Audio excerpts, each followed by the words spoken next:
Life Audio. Because money is the number one thing that's tied to emotion. When you go to it as a tool and say, honey, I want to use this tool so that, and elaborate why you want to do that. This December on the Salvation Army's Words of Life podcast, we'll be joined by worship leader, pastor, speaker, April Christina Farmer. She joins our host, Bernie Dake, to share her testimony as the two discuss the importance of living life with a grateful heart. Now, just hearing the stories from my husband, because there's so much I don't remember, was the people of God. The investments that you make down through the years in those relationships and the body of Christ that you build relationship with, they came together and they prayed for me. And people feel that all the time, like, how in the world? Why would you let this person go? Why would you let me walk through that? Why would you allow this sickness to overtake my body? And Jesus is like, I know it's tough, but you don't know what's coming. I do. Will you trust me? Listen to the Salvation Army's Words of Life wherever you listen to podcasts or visit wordsoflifepodcast.org. Hello and welcome to the Encourager Podcast, where we have encouraging conversations to help you joyfully harmonize your home and work life. I'm your host, Rebecca Scott. I'm a wife, mother, designer, coach, and author.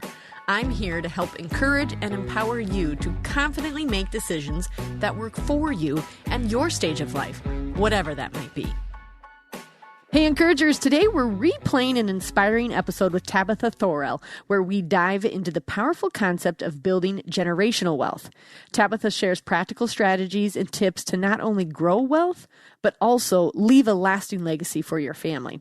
And if you're ready to take control of both your home and work life, join the Encourager cohort. This 10-week coaching experience is designed to help you create harmony in your roles and achieve big goals, all with a supportive community of 10 driven women. Spots are limited, so don't miss out. Enroll now at encouragerpodcast.com. Hello, Encouragers. On today's podcast, I think you're going to walk away with a lot of thinking to do and some practical things to do as well. But one of the things that I've been pursuing over my entire married life, but over the last 5 years, I was like, I really need to study and know what I am doing around money and wealth for my family. As I was still watching my kids grow up and going, okay, I remember the truths that I had from my parents when we farmed and ranched West River, and thinking like some of them I've had to reverse, like, okay, I don't want to carry that one forward. And so thinking for my own children, it's like, gosh, what do I want them to carry forward of what they learned about how mom and dad handled their money? And so I've secured a guest for us today that's going to talk to us about wealth management and some projects that she's worked on and definitely had success in teaching families these exact principles and how to hand this down for generations to come. So without further ado, welcome my guest, Tabatha Thorell. Welcome. Well, thank you so much, Rebecca. It's my honor to be here, a fellow farm wife here. So yes. Funny, guys, in the pre-interview, Tabatha she said, are you a farm wife? And I said, I am. And she goes, I'm a farmer's wife. And I looked like, okay, what does that mean? It's funny because she said it means I don't actually help with much of the farm stuff unless I'm holding a hand, basically. I thought that was funny. I'm like, oh, well, I joke that on my farm, I'm like the kid's sister who's begging to help. And they're like, maybe. And Tabatha, you have 5 daughters. You're a realtor, you're a coach, you're a podcaster, you're an investor, and also you're a speaker. So you have a lot of titles that you work and a lot of roles that you work as well, correct? Yes, I'm not a realtor. I'm just an investor. So but that's okay, because a lot of people get it wrong, or they think just because you're an investor, like that, you're a real estate agent, and it's actually the opposite. I mean, a lot of times, most real estate agents aren't investors unless you do the right thing. Oh, okay. I did not know that, but now we are learning. Okay, so tell us a little bit about what this Legacy Wealth Project is and why you're so passionate about it. Yeah, so I come from a background like you. Like, there were a lot of money mindsets that were taught but not taught, right? Like they were seen, and that's why they were taught. And the words that were bestowed upon me when I was younger, no fault to my parents, but they definitely shackled me. And I think a lot of people have those same kind of thoughts or shackles of scarcity, or the mindset that making money is so hard and you just have to work harder. You just physically have to work harder. Yep. Well, growing up, my dad worked 16, 18-hour days. He was an electrician by trade. My mom had an autoimmune disease. I was the youngest of 5. So my older sister had some mental issues, health issues. And so my dad physically, I don't know if he could have worked harder. I mean, coming from a farmer or rancher, any blue collar job where they are grinding their bodies, they're out there. He's, climbing on buildings, reaching out, getting electrocuted, almost dying. Like, I don't know. My dad has like 27 lives. I mean, he's just like crazy because he does whatever it takes. He does he did wells for farmers, like buildings, all this stuff. He worked so hard, and yet we were so lacking. And he did the best that he could, and he was providing, and that was what he thought was best. But he missed a lot of moments, especially with us younger 3, because he had to transition to a different job, which caused him to be away more. And my mom was even more sick, and the medical bills were piling up, and he just worked. And so I hated, in parentheses, my dad growing up because I never spent any time with him. And I just wanted to be important enough for him to spend time with me. I wanted to be special enough or a good enough athlete or something for him to want to stay or come to my games or do it. Little did I know in his head, he was just doing what he thought was best. But really what was best for me was time. And so many times, and I mean, I'm not proud of this, but when you're young and immature, I would say, why aren't you sick? And why is mom? Because I was so close to my mom, and it broke my heart because she was very ill. And many times I thought she was going to die, and all of those feelings of loss. And I would say, why are you not here? And for your listeners out there, a lot of moms out there, we have this guilt, like, we have to be there 24/7, and we want to be there, and we want to see the moments. And so we have this push and pull. And I'm not saying that my dad had to be there 24/7 or my mom had to be there 24/7. So I'm letting some of you off the hook that you have to be there 24/7 because you really don't. But it's just taking the time to communicate with your kids, bringing them in. If my dad was sat down with me and been like, Tab, I am so sorry I missed your game. I wanted to be there. Mom is so sick, and we have these bills, and it's not for you to worry about. I want to take that burden, but I want you to know that I want to be with you. So tomorrow I'm going to take you to lunch. Honestly, that one conversation, that 1 hour of lunch is all I needed. It wasn't that I needed 24 hours. It was that I needed to be seen, and I needed to be heard. And so when we're doing, we started this Legacy Well project because, one, I wanted to cut the shackles of scarcity that so many of us have instilled upon us, these seeds, again, probably by our parents, not intentionally, but in a lot of Christians too, it's like we quote scripture and like, we have to suffer. We have to live like the poor. We have to do that makes us noble. The rich man, the quote of the rich man will not go to heaven. It's like the eye of the needle or whatever, it's like, no, that you're misquoting that. It's not that. It's what you're valuing, what you love. I don't love money more than God. No. At all. It's a tool. And we want to teach people that it's a tool. And anything, your job is a tool. God wanted us to work. He put us on earth to work. When he created Adam, he said, work the land. Adam didn't have to pay any bills. He didn't have to work for money. He had everything, freedom of everything, right? And yet he still worked. Why? To build the character. And I think we've lost sight of that. We're working now, we're hustle, we're grinding for that next thing, for that next, car or house. And all of those things are great. God wants to give you the abundance and whatever that is for you. But why are you working? And when you work a job you hate, or your husband works a job that he hates, or he's away from the family, and it's not building his character, it's not bringing him closer to God, it's not bringing that family unit together, then why are you working? That is the root. And so we teach families how to buy income properties because honestly, when you buy a single family home and you can turn it into an income property, you bring your kids on the vision, you show them, they even help, they roll up their sleeves, they do some stuff that's making them uncomfortable. You rent it out, you teach them, hey, they're paying us to live in this house because they can't get a house on their own. So we're providing a home for somebody who wouldn't have one. And in turn, we are taking that money, that tool that God gave us, and we're doing it smart. Think of the parable of the talents. We're taking that and we're multiplying it. And then we invest in more property so we can help more people and use money working for us instead of us working for the money. And so when you can teach your kids that, they understand it and they want to create a life like that. So they're asking, well, okay, that's building wealth. And then we teach them success principles, how to build businesses, how to, we haven't done this yet because it's new, but we want to create a space where kids can mastermind together with like-minded other kids. And so that's really fun for me because I think so many kids have amazing ideas. Amen. They're just not cultivating them.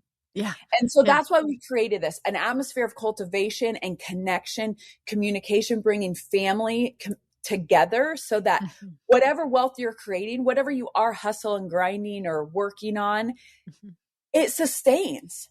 And it's not just gone the next generation because your kids are so mad that you didn't spend time with them that they don't want anything to do with the business, which happens a lot as well. Yes. So okay, so tell us, like, was there a moment, Tabatha, where you were like, we're going to change this right now with your husband? Like, did you have a falling out, if you will, about money, or it was like, no, we're not going to do this? I know we know your background now with your dad and how hard he worked and that you craved this time. So was it early on in your marriage that like, we're going to do this different, or how did it occur for you?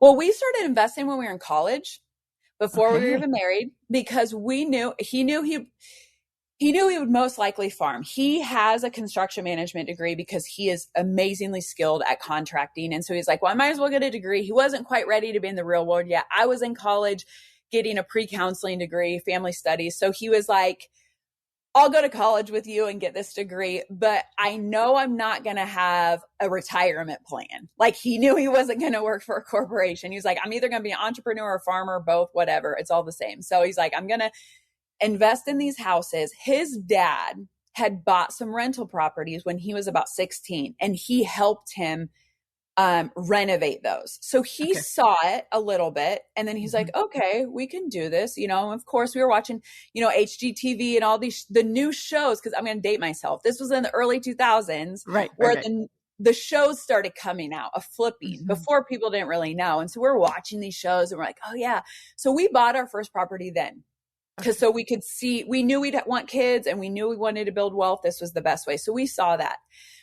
When we got married and started having kids, he went to work on the farm with my father-in-law and he was gone 16 hours a day. And I was like, oh no, like this is my life. I said, my daughters were going to see their dad. And so I prayed, I'll never forget this. I was on the trampoline with my daughters. My oldest one was about 3. My second oldest was about 9 months old and she's crawling on me. My 3-year-old's jumping and she's so happy. And it's March. It's finally sunny. We live in Nebraska. So when there's a sunny day, we're like outside soaking it up. And it was probably only 50 degrees, but I'm like, in a tank top, like this is awesome. Right? Sure. And I'm laying on the trampoline and I'm looking at the sky and tears are just rolling because in spring means my husband starts to plant and do field work. And I wasn't going to see him. And we were back to the 16, 17 hour days. So I said, I just was crying. And here it is. My girls are giggling and laughing. And I have so much to be grateful for. And I'm grateful for it. But I'm like missing that joy. And I look up and I said, God, if you just give me something, like I promise, like I am your work. I'm like getting goosebumps. Like I am your workhorse. I will do it. And I will be the mom for them. I will be the wife for him. Just give me something. And like a week later, I got this opportunity to do a direct selling opportunity, which I never thought I would do, but it fit perfectly. I had been coaching people in fitness. And so people were wanting to like, I was always really big in nutrition. And so this was like a supplement company and they were helping families earn some money. And I was like, oh my gosh, if I can help these families around me earn $500, $1,000 a month, that's huge around here. So I was like, yes. And so I saw the opportunity and I just jumped in and I just soaked up everything. Because I advanced so quickly in the company, they sent us to like leadership with these amazing thought leaders that I had never been exposed to. And I was just like, yes, like personal development is my thing. I just fell in love and I was like consuming everything. We were making money. My husband's schedule didn't slow down a lot. But what it did allow was when we were together, we weren't stressing about money as much. I'm not saying it was never there. It was still there. We still had a lot of messed up views of money and all of those things, but like it had eased up and we were able to go to Disney and we were able to take our kids and bring them in on the vision. We were able to buy some more properties. It was the seeds that were planted in that time. We had baby number 3. We were, but like I said, we were buying more properties. We were probably up to 4 or 5 properties at this time, but my husband was still in hell. I'll be honest. Excuse my language, but he was, because he was working for his dad, not with his dad. Yeah. And he hated it. It killed his soul. And he, again, thought he was doing what was right. He was providing, it was creating a paycheck. And finally I was like, you're going by yourself. I don't care if we have to move into a smaller house. You're stepping away. You can still help with the farm, but like you're working with your dad, not for him. So you can't be a slave to him. And we did that transition and it was hard, but we bought some more properties. We were able to, utilize the income. God told me to go out on my own coaching, which was very scary, but we did it. And so I was able to get some income there and just continue to look to God and trust him and say, you're going to make this. We're not going to live in the space of scared, fear, unhappy, ungrateful, unforgiveness. Cause like when you're in that, you try to forgive, but every day it's just this icky feeling. And so when he separated, it was the best thing for him. And that's what we did. And that's what we continue to do, is just trust in that. And as that, it's so relatable, especially for any of our farm families out there that are listening. Like we're like, me. My husband also was hired hand for years and years and years until he too was like, enough. They tried to bring on another hired hand. And my husband said, no, absolutely not. If you can't cover my family, then we need to do something different. And so we ended up forming a new partnership with his dad. And it takes forever, by the way, to diffuse and come back together and blah, blah. But we're thankfully on the other side of it. And we're starting to see the fruits of like good decisions, but after hardships, like God was with us. The phrase, Shadrach, Meshach, and Abednego weren't spared from the fire. They were spared in the fire. Yeah. That's what happens, right? When you're firing, like you're spared in it, but not from it. So anyways, thank you for sharing that. And for those of you that are listening, like it is possible. So you might have to be spared in it and not from it, but taking the steps forward so that you're both as joyful with your jobs as possible. I really think, first of all, it is possible in what God wants. He does not want us to live in misery and scarcity and fear, all of those things. So just start your initial prayers. That's how you start. It's just the initial prayers. Tabitha's look like on her trampoline. Just realizing I always think it's wise to watch your husband's behavior and his mood when he gets home. And not to be a nag, of course, but just to like, hey, how are you doing? I always like the question, what frustrates you today, or what frustrated you today?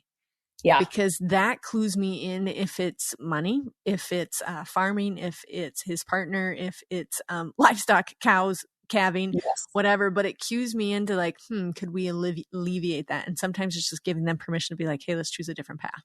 So what frustrates you is a good one to ask as well. Okay. So you mentioned then that this started, you start investing in the properties, which you're still investing in the properties. Tell us a little bit about the project. Like, is it a coaching that you do monthly? Is it a group? Tell us about that. Yeah. So we launched it as a group because I wanted, I was like, I could do a course, but there's so many courses out there about how to buy your first real estate. I mean, it's not rocket science. Like if you really just want to do it, you can go to YouTube, implement. There's so many people that are smarter than me that can teach you how to do it.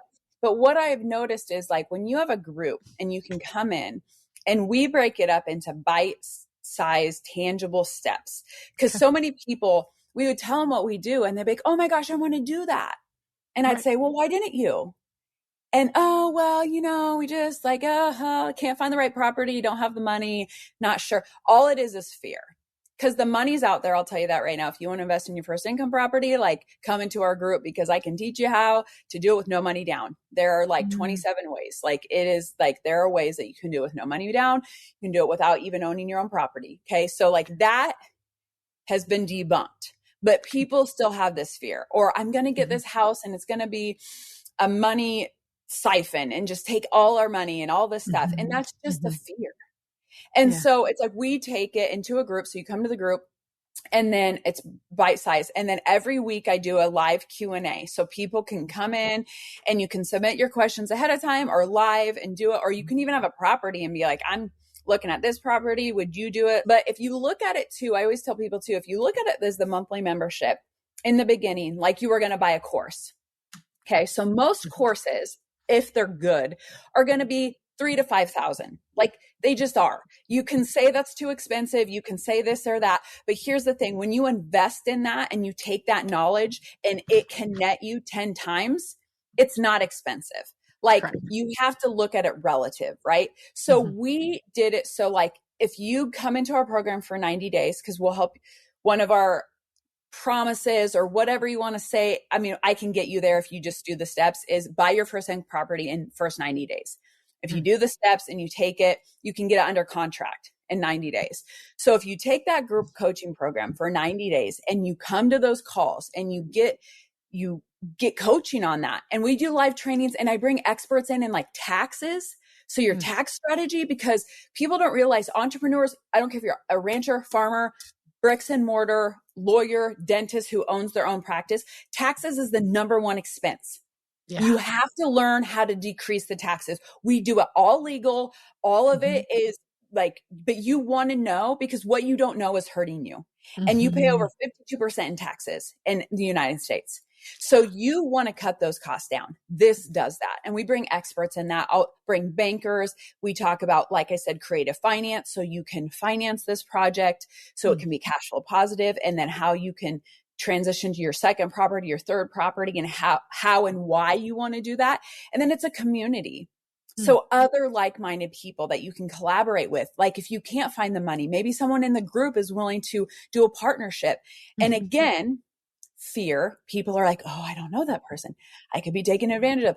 There are so many like legal documents that you can sign that can cover you, that will cover you. Don't let fear do it. And when you're in a group and you talk amongst your group and you do little pods and you get to know people, that's where you build the trust. That's why we wanted a community rather than just, here's my course. If you do it, you'll be successful. We all know you're not going to do it. I'm sorry, but like 90% of courses just sit in people's inbox and they don't buy it. I have never been one to just sell you something. If I wanted to just sell you something, I'd put this on Evergreen and I'd let it set and I'd go, sit by the pool. This is a lot more work, but the effort, and I get to know people and I get to know what they really want, because we don't want to just teach you how to buy a property. We teach you that. You do that, you do these things, you'll buy a property, you'll be great.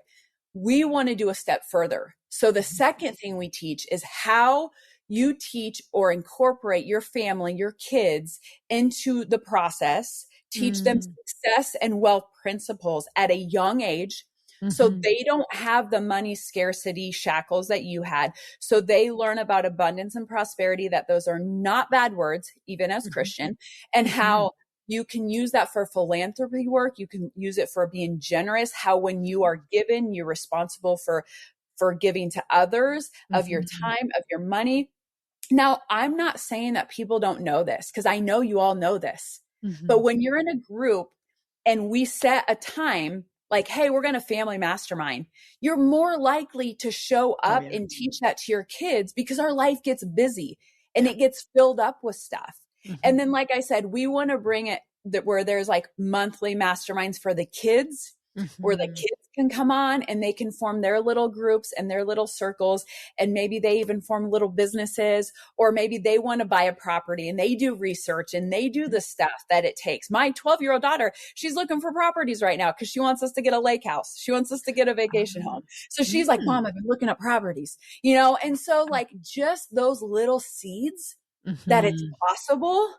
Oh my gosh, when I was 12, I didn't even think I could buy a pair of Nike tennis shoes, Right. let alone a house that's worth $500,000, Mhm. And Mhm. so we want, and the words in this group, we talk a lot about words and like what you're saying to your kids and how those are seeds. Mm. And it's just, again, kind of being accountable, because a lot of this, we all know. It's just a place where we're like, let's all come together. We can talk and vent and talk, about what we want to see for our kids, Mhm. so that they don't become that generation that has been given stuff, but they don't have the responsibility and they lose it all. And Mhm. you see that in wealth families where the second and third generation, 90% of wealth is gone by third generation. Wow. And it's crazy because you think about that. People who busted their behind in the Great Depression, Mm. it's going to be gone. Because of money principles that they didn't. Money principles. And I did a lot of research on this, and one of the number one, it was probably top 3 reasons why like the kids did not continue with the wealth was communication. The person who created the wealth did not communicate to them, first of all, what it meant. There was no teaching or wisdom. It was all like given. There was no communication of needs, like our human needs that need to be met by the parents and people we love were not being met. And I couldn't believe it, but a lot of families, when they left, even when they did like their will and their estate planning, because a lot of wealthy people, that's what they want. Like when I talk about wealth creation, they're like, what do you do for wealth planning? Here's the number one thing I can say. You get your lawyers, you do all your stuff. Yes. Make sure you know all that. Communicate. So many people, when they went to the will, they didn't even know what they were getting. So they were blindsided. So here you've lost the person. Even if you weren't close with them, you still lost the person you loved, a parent. I don't care what your relationship. You lost a parent. And then at the will, it's emotional. I lost a parent, so I know it is emotional no matter what. Right. And then they think they're getting maybe a third of the estate and they get nothing, or a car or whatever, or so-and-so got the famous car, or this, and all this emotion comes up, and then the family feuds come out because I thought I was getting this. So the number one thing that when I start working with that level of client, I will tell them, you have to communicate to your family. You have to have that hard conversation while you're still alive, because if you don't, it will tear your family up. And when that happens, the wealth is gone. They spend it out of spite. They hire other people to come in to run the business, and then the business fails. That's communication. Yeah. Yep. Oh, it's so good. Okay. So I know that there is so much that you guys are thinking about, but I do love that you also had to say, taking a course. I have a digital course called the Encourager Academy. I think it's fantastic. We have a follow-up to that, which is Clarity Blueprint, which is our membership. And I do think when you take a digital course, I love them. I've taken them myself. Yes. I'm sure Tabatha has as well. But the key part of that is the accountability that you get in the community. Yes. So I think pair them nicely together. So we have that as well. Tabatha, Yes. I'm so glad that you have the course. I mean, you're teaching it live, but then you also have the group, because there is something to be said about doing things together and not alone, because you infamously have the question where you're like, that scenario that you're talking about works up until this point, and then here's how mine is different. And then you can walk beside them and say, okay, I understand. And it's super interesting too that you said third generation is where it fizzles out. That's not that far down. No, by second generation, second generation is 70%. Wow. 70% of wealth has gone by second generation. Wow. Yeah. So that's something that we can change generations to come when we invest in thinking about money more clearly, undoing some of the money truths that sometimes we're not even aware of that we're taking in, we didn't know that we were taught that at a young age, and that's why we work the way that we do. or what we're bringing into our marriage. And so communicating that well with your spouse and figuring out how the two of you want to do it differently and want to do it moving forward is very, very, very important. Okay, as we close here, Tabatha, how would you encourage our encouragers?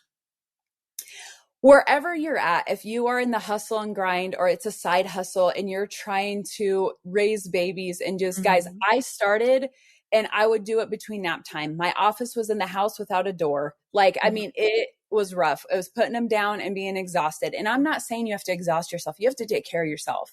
Right. Go into your gifting. There's a lot of side hustles you can do. We live, especially if you're in America and online, there are so many things. And reach out to me. I can literally take whatever skill set you have and we can monetize it. I mean, that's what I actually used to do with my first coaching. I did fitness and then I transitioned into helping people build businesses. And I'm sure Rebecca has the same. Find a coach, find a mentor, whoever, but find your gifting because that comes easy and that brings you joy. This year was like, I will be on 100 stages because I have a voice and I love to communicate to people and I wasn't doing it. Because people told me I was too loud. I was too much. I didn't think I was worthy. I didn't think I had the experience because I hadn't reached the 7-figure mark in my coaching business. Even though we had a 7-figure portfolio, I didn't feel worthy because the devil wanted me to feel like I was that poor kid that couldn't afford the Nikes. And he's trying to tell you that you're not worth it and nobody cares and you're overweight and your husband doesn't love you and your kids are going to hate you.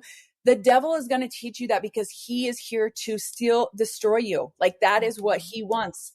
And if he's not going to kill you, he's going to steal your dreams.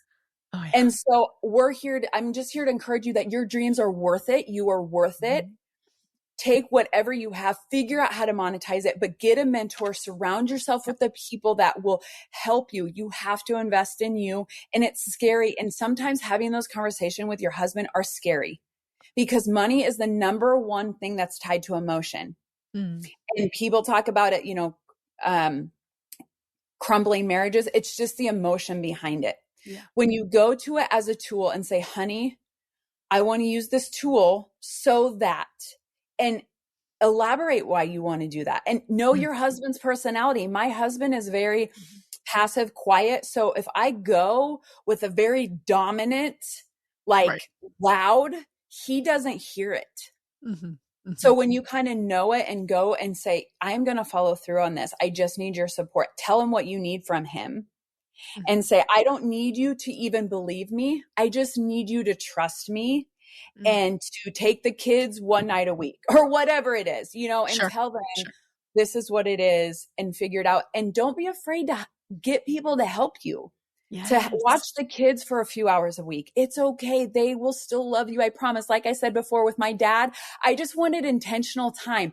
I didn't want 24 hours a day. Sometimes our kids, we think that they want us 24 hours a day. The best thing I ever did was leave the house and work for a few hours. Last year I did that. And my daughter, when I came home, my teenage daughter said, Mom, you're just so much happier when you can go and work a little bit. And I was only gone 3 hours a day. But it was enough to fill my joy. So they sense when you're joyful in that. Oh, for sure. Oh, yeah. I talk about joy all the time. They'll sense in a New York minute. Yeah. Yes. Well, thank you so much for being our guest today, guys. There's some practical things that you can take away from here. Have those conversations, whether they are difficult or sticky. Pray before you have them. There will be amazing things on the other side of those conversations. Until next time, encouragers, we got this because he's got us. Thanks so much for tuning in. If the Encourager podcast has helped or encouraged you in any way, please subscribe to the show and leave a 5-star review. And then help us spread the message of encouragement and hope by sharing the podcast with others. Ready to bring more organization and joy into your life? The Encourager Academy helps you harmonize your home and work life through our online course and coaching programs. Our 5-system approach, me, food, family, work, and home, tackles your biggest obstacles, offering lifetime access to video lessons and guided worksheets. Learn at your own pace with practical tools and strategies. Enroll now at encourageracademy.com and use code WeGotThis for $50 off.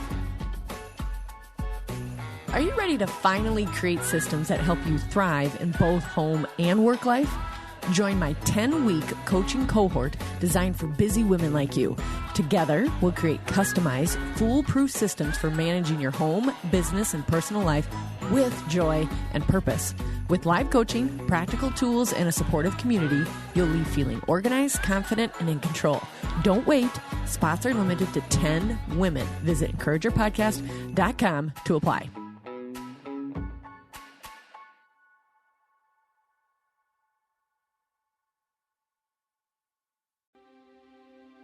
Jesus wants our fears to launch us toward faith. Then he grins and says, "Do you trust me? Because together we can do this." With Mornings with Jesus, you can start your day in a positive way. Find hope through inspirational stories and scripture. Go to lifeaudio.com or search your favorite podcast app for Mornings with Jesus. You can also download the Abide app for biblical meditations at abide.com.